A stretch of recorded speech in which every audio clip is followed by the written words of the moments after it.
Assalamualaikum warahmatullahi taala wabarakatuh. Bismillahirrahmanirrahim. Alhamdulillahi rabbil alamin. Wassalatu wassalamu ala asyrafil anbiya'i wal mursalin wa ala alihi wa sahbihi ajma'in. Qala Allah ta'ala: wajahidu fillahi haqqa jihadih huwa jtabakum wa ma ja'ala 'alaikum fid dini min haraj. Dan berjihadlah kamu pada jalan Allah dengan sebenar-benar jihad. Dia telah memilih kamu dan dia tidak menjadikan bagi kamu sebarang keberatan di dalam melaksanakan perintah agama. Yang dihormati saudara pengerusi majlis, yang dihormati lagi dikasihi penceramah undangan kita pada malam ini, Dr. Zayadi Awan Nuh, yang dihormati yang berhormat yang dipertua PAS kawasan, yang dihormati yang berhormat ahli parlimen kawasan Ketereh, pimpinan PAS di semua peringkat, pimpinan Parti Keadilan di semua peringkat, pimpinan parti-parti dalam Pakatan Rakyat di semua peringkat, hadirin dan hadirat muslimin dan muslimat yang dihormati lagi dikasihi sekalian. Alhamdulillah, kita bersyukur kehadrat Allah Subhanahu wa taala kerana dengan limpah kurniaannya pada malam ini walaupun hujan, tetapi Allah masih lagi beri ruang dan peluang kepada kita untuk kita meneruskan ceramah kita pada malam ini. Hadirin dan hadirat sekalian, pilihan raya sudah dekat.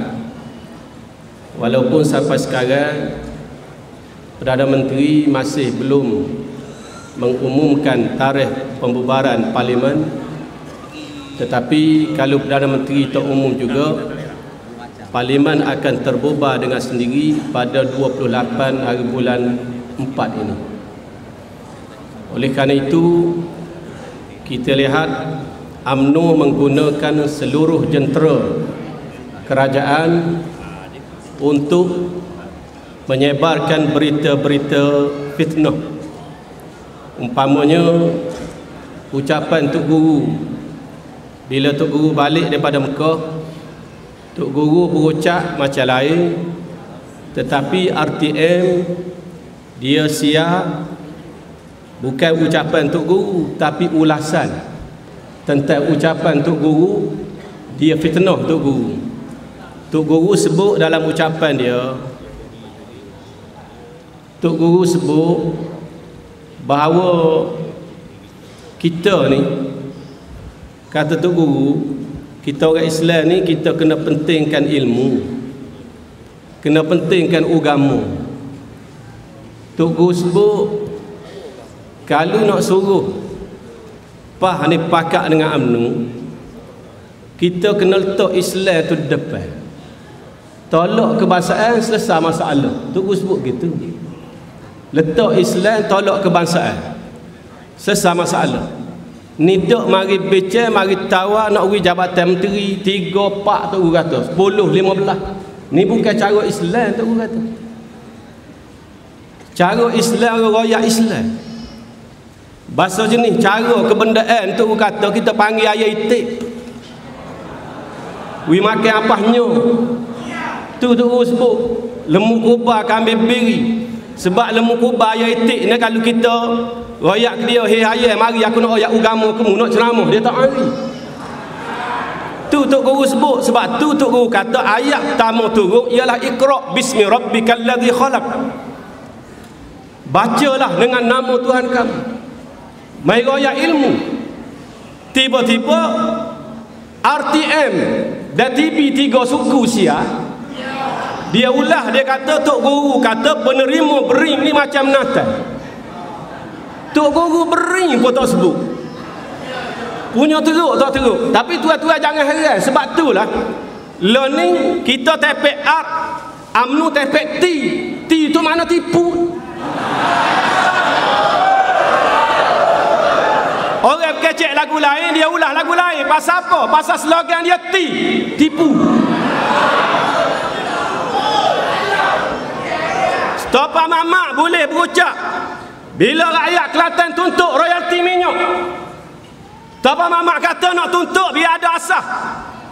Amo nak tanya stopa mamak asah gapo dia nak? Kalau perjanjian ni bukan asah, gapo dia asah? Biar dia jawab mari. Sedangkan perjanjian ni bertulis tahun 75 yang dibuat oleh ayah kepada Perdana Menteri lo ni, ayah kepada Najib Tun Razak. Hak zaman pak dia janji pun dia tak tunang. Pak dia nak mari kecek janji ditepati. Janji apa ditepati?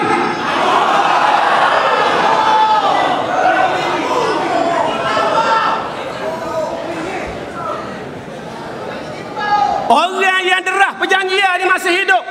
Tun Saleh Abah buat kenyataan royalti minyak hak rakyat Kelantan, hak negeri Kelantan, kena bayar kepada rakyat Kelantan. Yang sign perjanjian apa masih hidup, Tengku Razali kata hak rakyat Kelantan wajib dibayar dan kena bayar sebelum pilihan raya. Tapi sampai sekarang tak bayar. Sebab apa? Sebab UMNO ni tipu.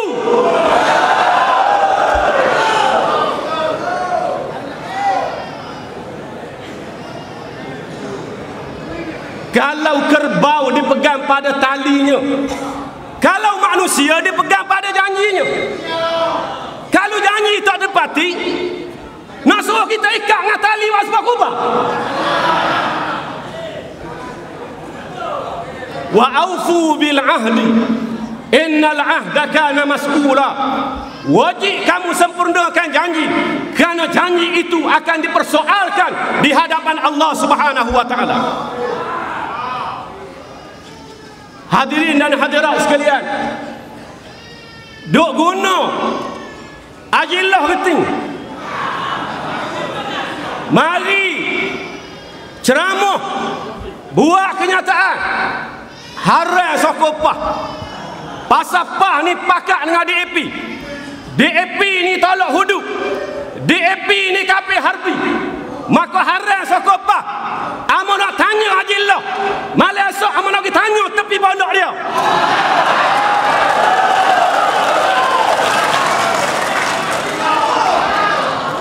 Kalau DAP tolak hudud kafir harbi, UMNO tolak hudud, hukum ke apa?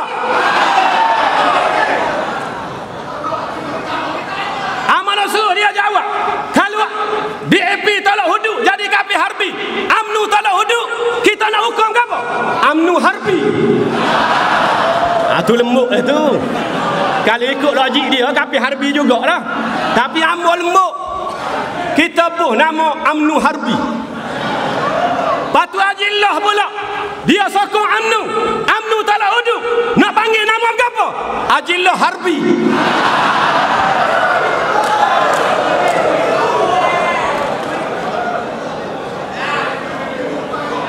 Orang tua kata cara bertikai, kita kena tikai musuh dengan kerih dia, baru bisa.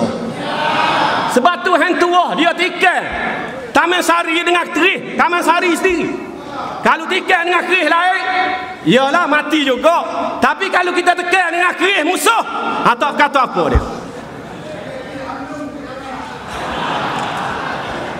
Ada pula sokong Pak Harap kerana pakat dengan DAP. DAP tolak hudud. Lepas tu sokong UMNO jadi wajib pula dah. Dia mengaji dengan siapa? Royak siang beruk, siang beruk tak percaya.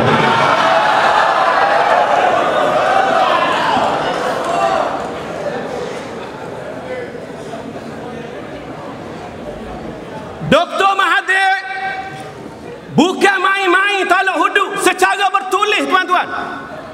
Selepas kita luluh Undang-Undang Hudud Kanun Jenayah Syariah 2 tahun 93 dalam Dewan Negeri Kelantan, Dr. Mahathir atas surat kepada Tok Runi Aziz sebagai Menteri Besar Kelantan, bui amaran kalau kerajaan PAS Kelantan tetap mahu melaksanakan undang-undang hudud, kerajaan pusat akan ambil tindakan tegas. Ni tak tolak lagi. Malam esok amun nak bawa orang surat-surat malam esok. Dah lah fitnah. Hudud yang diluluskan dalam Dewan Negeri tak adil. Tak adil pasal kena orang Islam, orang bukan Islam tak kena. Dia nak suruh serupa orang Islam dengan orang bukan Islam. Nak serupa mana kita Islam dia tak. Mana boleh serupa? Takkan kita nak kata tak adil. Kita orang Islam wajib puasa. Siang beruk tak wajib, tak adil lah gitu. Tak adil.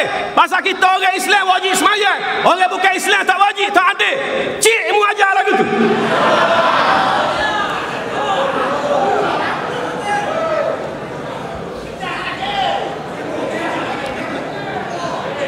Fa in ja'uka fahkum bainahum aw a'rid anhum. Allah berfirman dalam Al-Quran, kalau orang yang bukan Islam datang kepada kamu wahai Muhammad, orang yang melakukan kesalahan, fahkum bainahum, maka kamu hukumlah mereka. Aw a'rid anhum, atau kamu berpaling daripada mereka, kamu beri pilihan kepada mereka. Kalau mereka nak hukum dengan undang-undang mereka, biarkan mereka. Ini dinyatakan oleh Allah di dalam Al-Quran.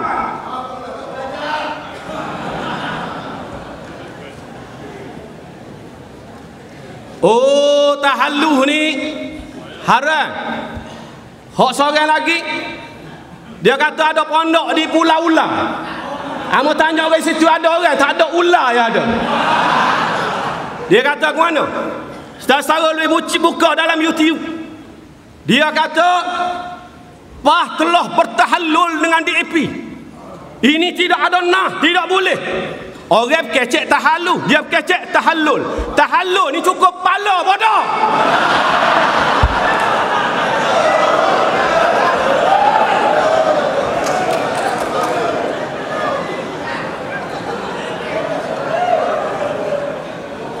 Dia ni asal orang bacok geduk geti.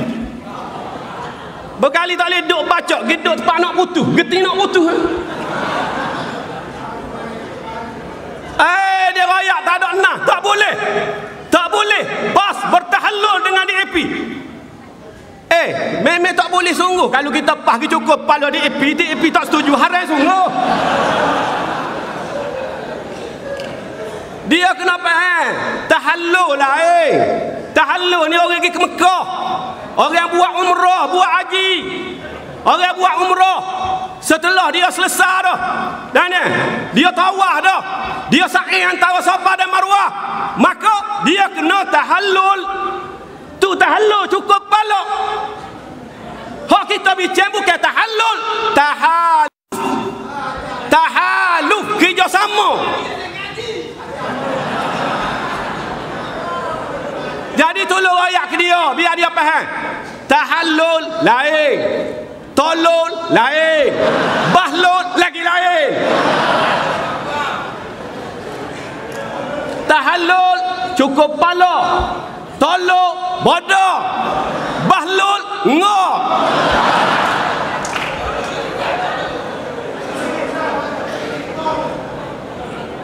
Ai nak kecek hukum. Tak malu kau orang kau.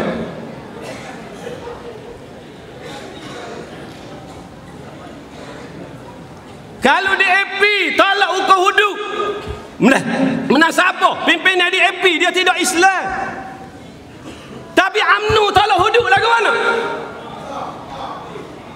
Dan bagaimana Dr. Mahathir sendiri dan pemimpin UMNO tuduh hukum hudud macam-macam. Di antaranya tu ada seorang nama Gapun Zulkifli Nordin. Tak ada arah lah dia kecek dalam parlimen. Amo tak ada. Amo duduk Dewan Negeri. Amo dengar dalam YouTube dia kata undang-undang hudud PAH membenarkan suami liwat isteri. Ni punya bodoh dan bahlul. Yang dikenakan hukum hudud terhadap orang yang liwat memang disebut dalam undang-undang hudud meliwat selain daripada isteri baru kena hukum hudud. Kalau liwat isteri tak kena hukum hudud, tetapi kena hukum ta'zir. Ini disebut dalam kitab-kitab fiqh. Dalam kitab fiqh bahasa Melayu pun ada.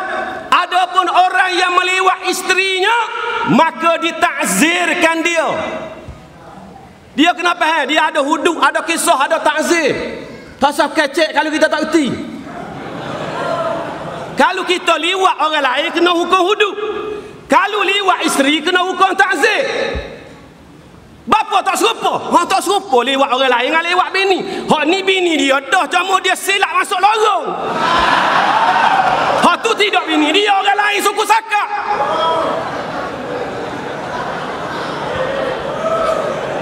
Dia tak faham. Supaya kita naik kereta curi, lepas tu masuk no entry, 2 kali salah. Ataupun naik kereta tak ada lesen, salah. Lepas tu masuk no entry, 2 kali salah. Tapi kalau kita ada lesen, masuk no entry, sekali salah. Dia tak begitu kan? Begitu juga kalau liwat orang lain kena hukum hudud. Liwat isteri tak kena hudud, tapi kena ta'zir.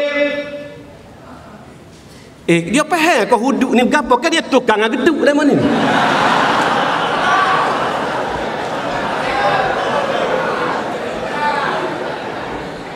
Dr. Mahathir kata hukum hudud tak ada dalam Quran. Hudud tak ada dalam Quran. Hudud adalah rekaan ulama fiqh. Dia kata tak ada ni, dia baca Quran ke tak? Kalau dia kata dia baca Quran, mana nak tanya dia baca Quran mana? Kerana dalam Quran Allah Ta'ala berfirman, tilka hududullah. Kalau orang tak faham bahasa Arab pun dia tahu tilka hududullah. Hudud lah tu, hudud. Tidak begitu ya? Wal hafizuna li hududillah. Hudud tu. Wa man yata'adda hududallah. Hudud tu. Takkan benar begitu lalu. Oh nyanyi jadi Perdana Menteri kat 20 tahun benar begitu mu. Perkataan hudud disebut berkali-kali dalam Quran. Hukum hudud, orang curi kat tangan, firman Allah Ta'ala, as-sariqu was-sariqatu faqta'u aydiyahuma. Orang curi laki puai kena kerak tangan. Macam mana Dr. Mahathir kata tak ada dalam Quran? Membaca Quran mana?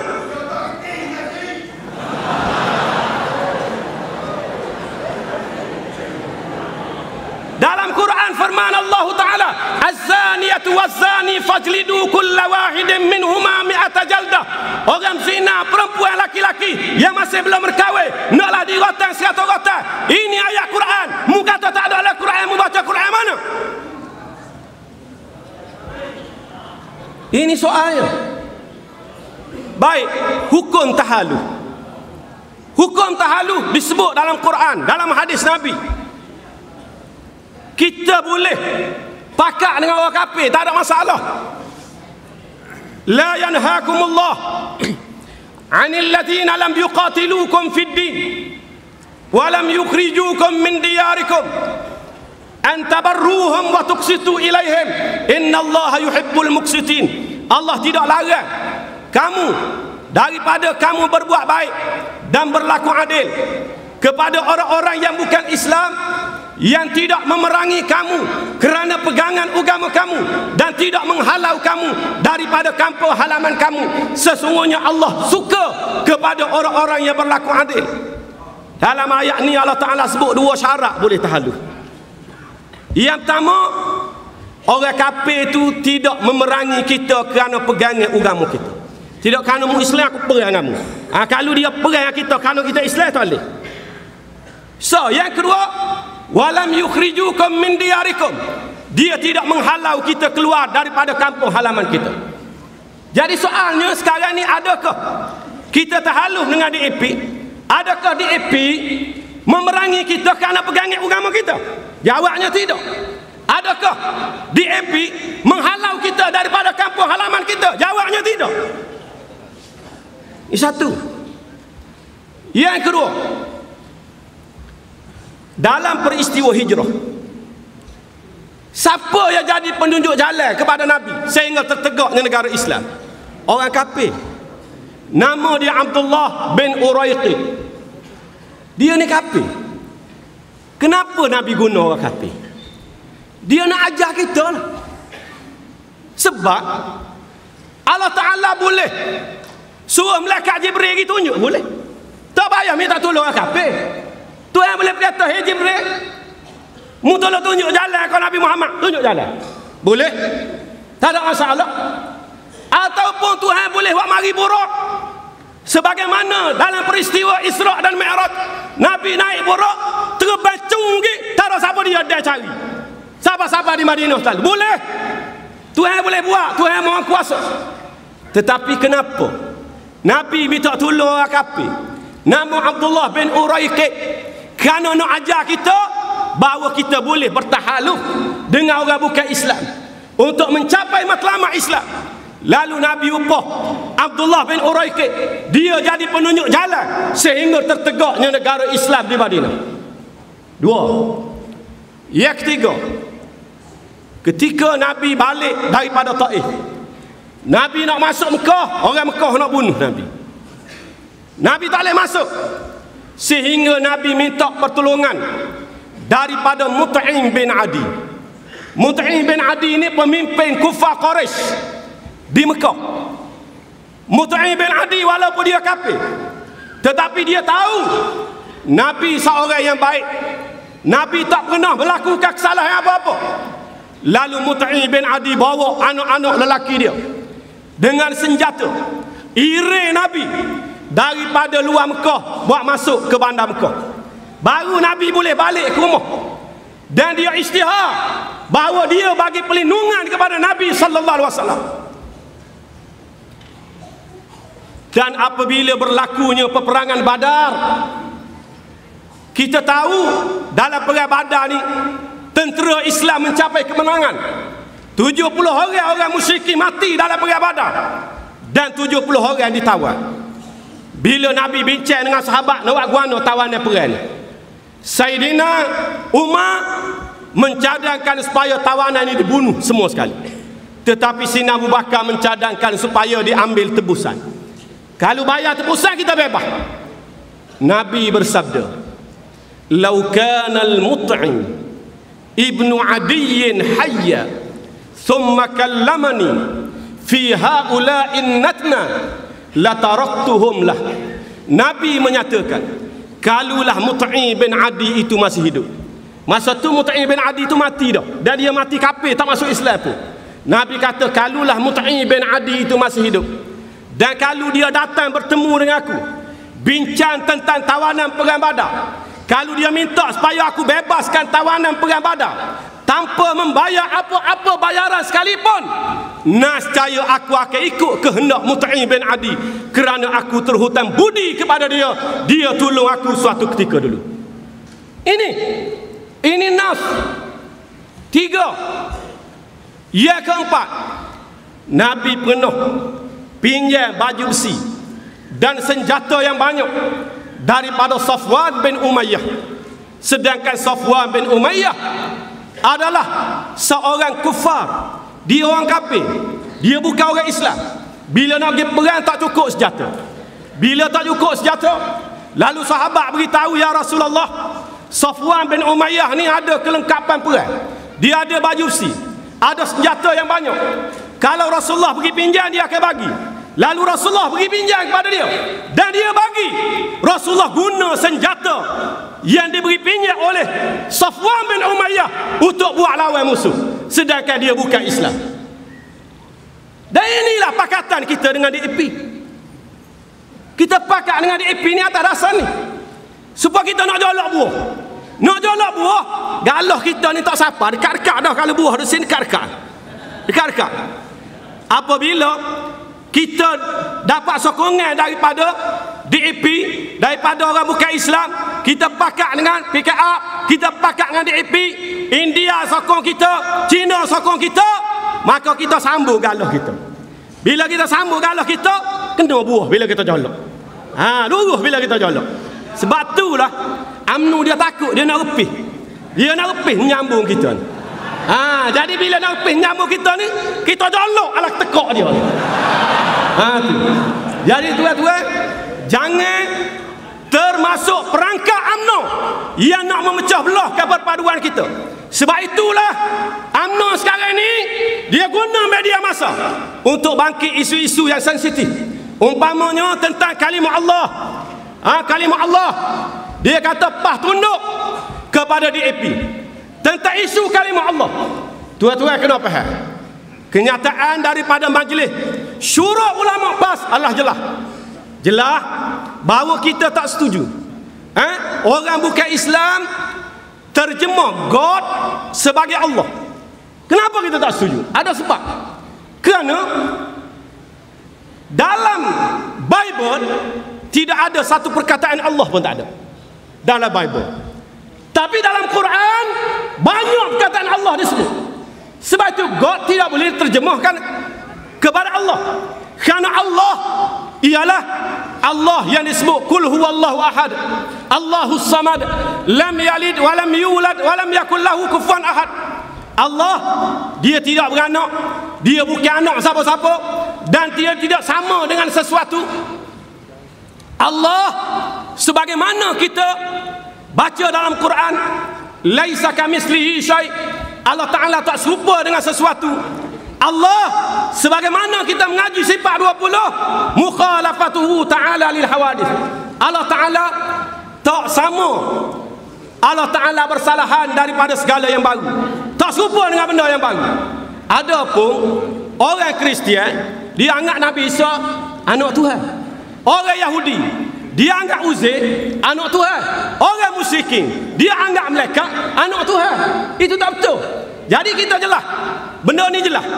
Dan tuan-tuan kena faham, kerajaan Malaysia sebagaimana yang dinyatakan oleh Menteri di Jabatan Perdana Menteri Datuk Seri Idris Jalal buat kenyataan pada 2008 tahun 2011 bahawa Kabinet Malaysia telah meluluskan Bible edisi Melayu dibawa masuk daripada Indonesia ke Malaysia, diimport masuk Bible edisi Melayu yang terjemah God sebagai Allah.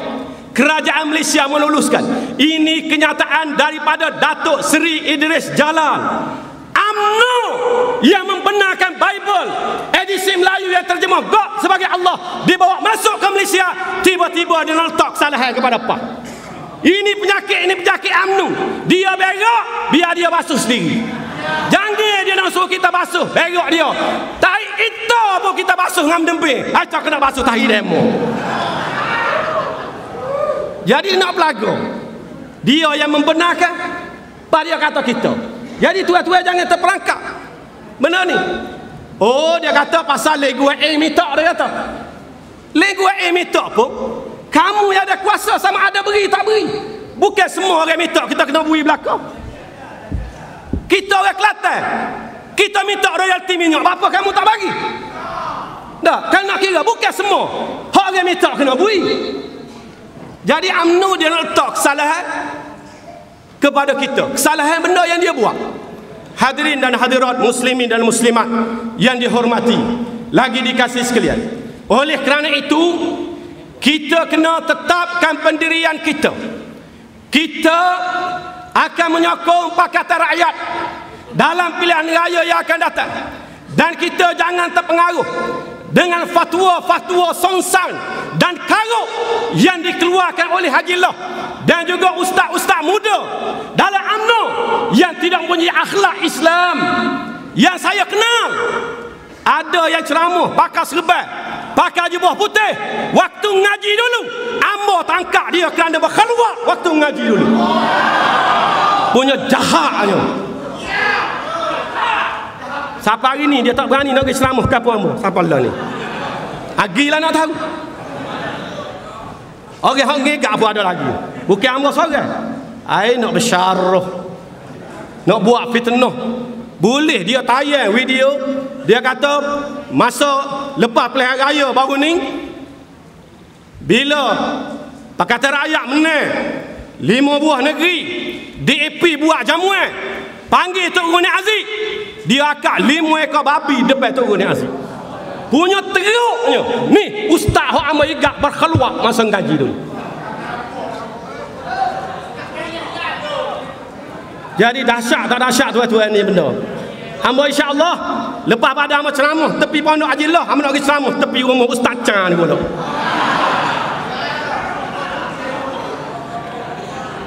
Fatwa tak boleh buat main-main. Allah Ta'ala berfirman dalam Quran, wala taqulu lima tasifu alsinatukumul kadhib hadza halalun wa hadza haramun litaftaru 'ala Allahil kadhib innal ladzina yaftaruna 'ala Allahil kadhib la yuflihun mata'un qalil wa lahum 'adzabun alim. Jangan kamu kata terhadap apa yang kamu sifatkan dengan lidah kamu secara bohong, ini halal, ini haram. Jangan kamu kata macam tu. Orang-orang yang melakukan pendustaan terhadap Allah tidak akan berjaya. Apa yang mereka dapat di dunia mata'un qalil, hanya kesenangan yang sedikit. Walahum azabun alim, bagi mereka azab yang pedih di hari akhirat kelak. Sebab tu Sayyidina Umar pernah berpesan, idza ra'aitumul alim muhibban lid-dunya fattahimuhu ala dinikum fa inna kulla muhibbin yakhudu fima yuhibbu. Apabila mu tengok orang alim cenderung kepada dunia, boleh 2 juta kok dan syarah semacam, dan boleh pitih kok syarah macam tak kira tak betul pun. Bila mu tengok orang alim cenderung kepada dunia, fattahimuhu ala dinikum, mu jangan percaya ke dia bila dia royak agama, bila dia royak hak agama yang menjadi pegangan kamu, mu jangan percaya ke dia. Kenapa? Fa inna kulla muhibbin yakhudu fima yuhibbu. Kerana orang bila dia kasih benda, dia akan buat gapo pun untuk dapatkan benda yang dia kasih. Dia tak kira hukum agama pun dia tak alik belakang. Oleh kerana itu, maka kita kena tetapkan pendirian kita untuk bersama-sama dengan Pakatan Rakyat. Kita nak dalam pilihan raya yang akan datang, bukan saja kita boleh mengekalkan kuasa kita di Kelantan, bukan saja kita nak kekalkan kuasa kita di Kedah, bukan saja kita nak kekalkan kuasa kita di Pulau Pinang, bukan saja kita nak kekalkan kuasa kita di Selangor, tapi kita nak tawan Putrajaya insya-Allah. Aqulu qawli hadza wa astaghfirullah alazim li wa lakum. Wassalamualaikum warahmatullahi taala wabarakatuh. Takbir. Majlis mengucapkan terima kasih kepada Muhammad Speaker di atas ucapan dan hormat yang disampaikan tadi. Dan juga kita mengaturkan kehadiran yang berhormat Datuk Seri Akbar Ibrahim, bakal Perdana Menteri kita insya